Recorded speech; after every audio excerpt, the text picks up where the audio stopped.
So for our next segment, you all owe us big time. We watched it, so you don't have to. Cheers. Now, this is not as painful as last week with the Pod Save Boys, Pod Save America. It wasn't, because it was shorter mostly. Okay, you're right. And I like Colbert. I used to like Colbert. I used to like Colbert. So, and Colbert, the thing about Colbert is he's the bits he shows are funny-ish. You know, they're like, it's got some entertainment to it. The main problem with Colbert is that he's basically carrying water for the Democratic Party. So like he's not criticizing the Democratic Party ever. But before we get into this, I need a bourbon break. So cheers. This is part of all of it. Cheers. And thank you, Lila, for. Was that a duck sound? Do you have? That's my older son Asher. That's the ringtone I have for him. I could press decline on my own child. Oh, I was picturing you with like a sound box. I was like, this is next level stuff, Lila. Let's do this. A sound. We need a sound box. Bourbon break. We should do that. But cheers. Cheers. Okay, so. This is what I am struck by over and over with the comedians of these times. Oh my God. Yeah. Two things. One is punch up. Punch up. Like that is what we should all be doing all the time. And if you are not speaking truth to power, it's not funny to me. Like it's so easy to make fun of red state people. Who does that help, right? Or Trump voters.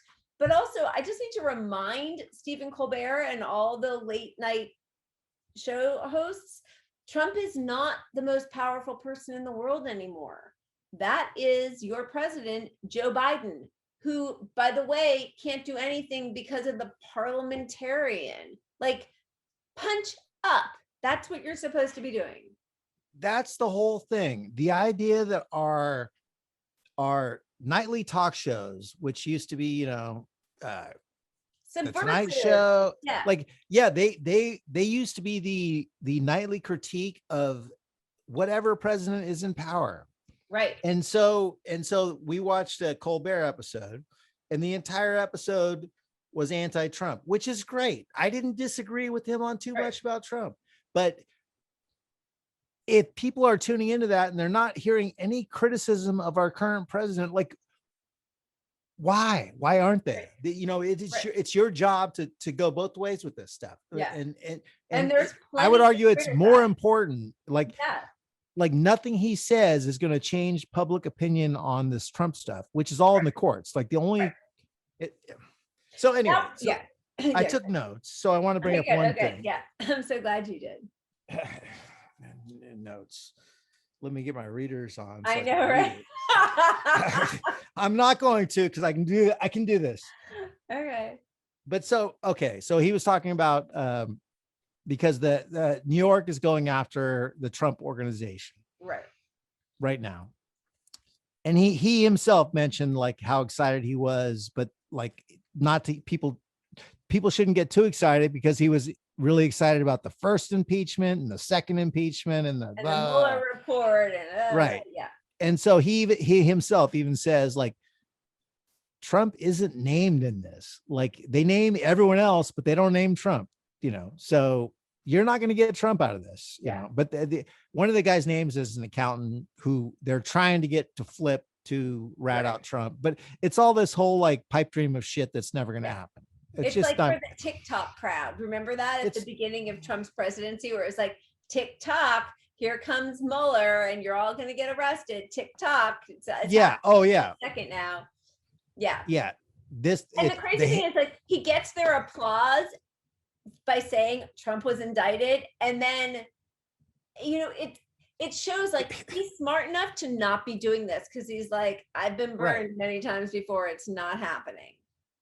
But he needed that applause first. He knows it's not going to happen, right? But so he makes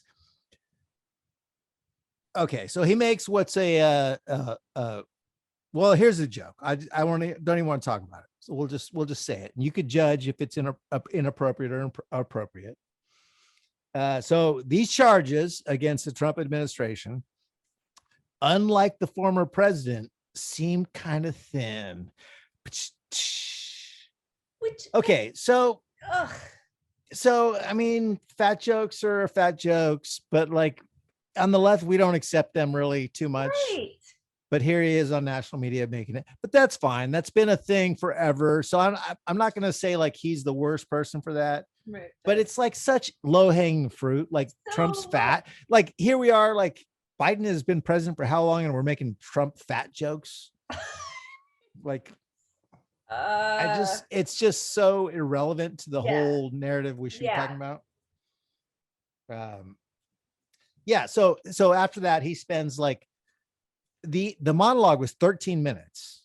It was 13-minute monologue, and all of it after that, like that was the first 2 minutes was about this whole section on the sedition report or whatever, which was like showing how dumb Republicans were that were at the Capitol riot about ratting themselves out because they were on microphones saying, subscribe to my podcast, you know, all the dumb stuff. And that's funny. I can appreciate that, how bad they are.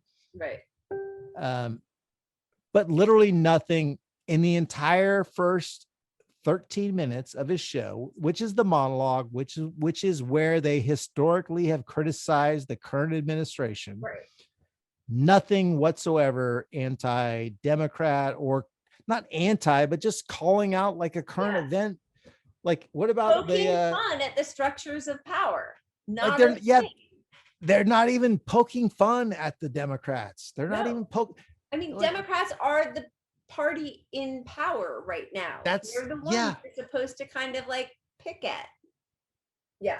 And the crazy thing, and it was funny because, you know, he has a different relationship with his audience than Bill Maher, who we watched a couple weeks ago, who hates his audience. But you know, what was interesting was a lot of Colbert's jokes fell flat. Like he went for those, you know, anti-Trump and aren't Republicans so stupid. And it started like those laughs and the claps started to get a little weak. And he was like, okay, folks that I pay to write my jokes, maybe you're not worth the $50 joke anymore. Like they were not getting a huge response because we've been hearing it now for 5 years. It's not funny actually anymore. Yeah, well, the most openly insulting part was, okay, so he had this 13 minutes of all this drivel, who all of it was like, yeah, I kind of think it's funny. You're all the idiots that expose themselves under the Trump thing, like, oh, I wasn't at the Capitol riots. They do something stupid, like, you know, like, who cares? Yeah. So he finishes that up, and then he has a segment where he's like, he's like, okay, everyone, I know you guys have been waiting for me to chime in on the Israel-Palestine situation, and I haven't yet, but here we go. And then he goes to talk, and they interrupt it with a graphic with emergency meanwhile system. Yeah. So the whole setup was he's going to get into something real that we can talk about that affects the country, but it's a hot topic. So they do this fake interruption thing, and then he goes into dick pill stuff or it was, yeah, go ahead. A penis broke. Like it was like a dumb segment on what you could see on the National Enquirer or whatever. I found that so offensive. There are real travesties, human lives, an apartheid system happening. You don't like pretend that you're about to do some responsible journalisming and then break it up. Like just don't even go to that. Yeah. So what people don't understand who don't follow any of this stuff, and this is why this works, is that it's equivalent to saying, like, I'm going to talk about the people dying in your street that are hungry. Oh, no, cut it off, dick joke. Yeah. Which is what it was. But for him to have done that is making light of the whole situation. And I don't want to go after comedians, but like that was pretty offensive. Like honestly, honestly, I was cutting vegetables as I was watching this because I had to divert myself somehow.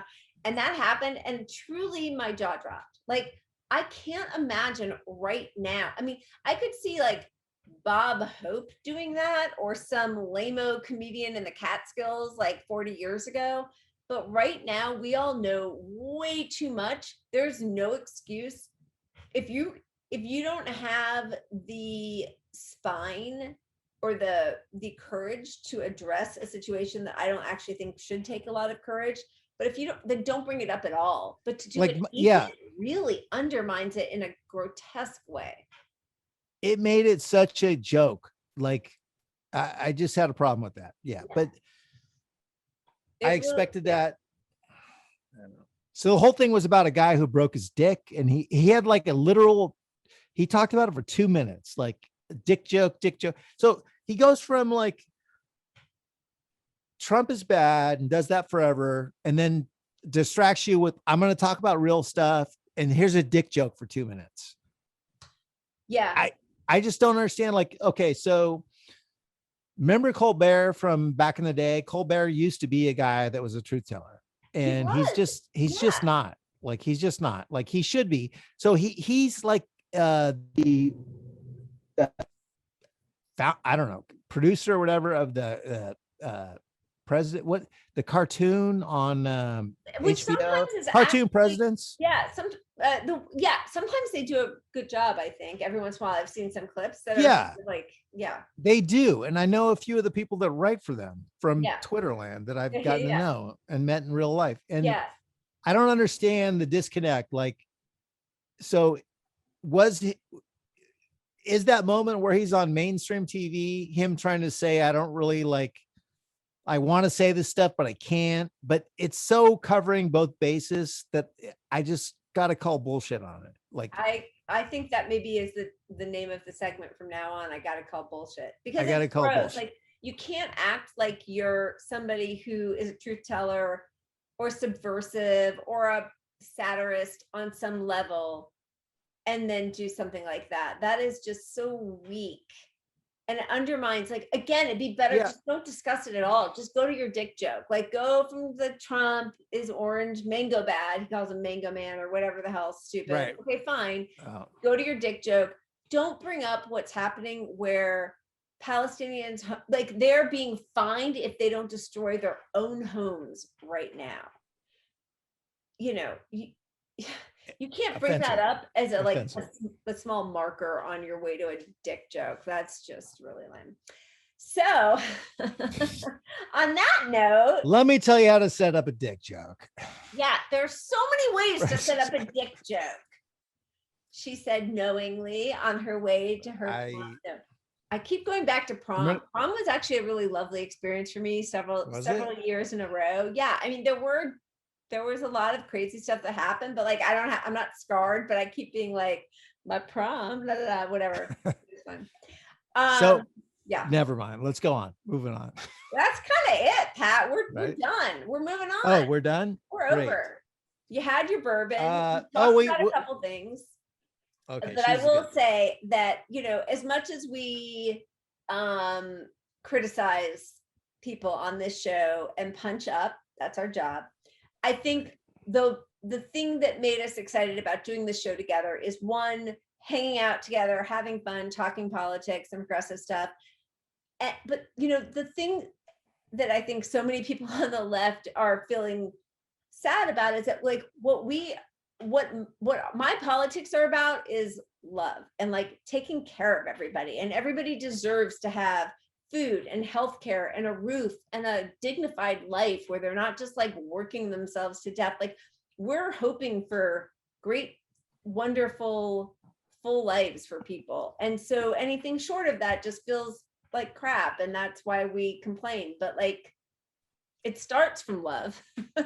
Well, those are all the things we all connected on back in 2016 for some of us. I mean, Yeah. publicly, like our first connection for most of us on Twitterland, at least, was Yep. 2016.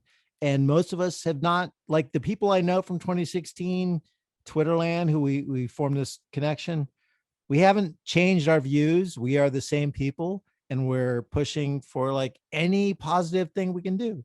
And where you and I disagreed, we never attacked people who disagree with us on strategy, who had the same goals. So, and even if you disagree with us, we still want you to have healthcare and a living wage and a roof over your head at the bare minimum. I mean, I can think of 5 people maybe I don't want to have that, but let's not go there. Cheers. Cheers.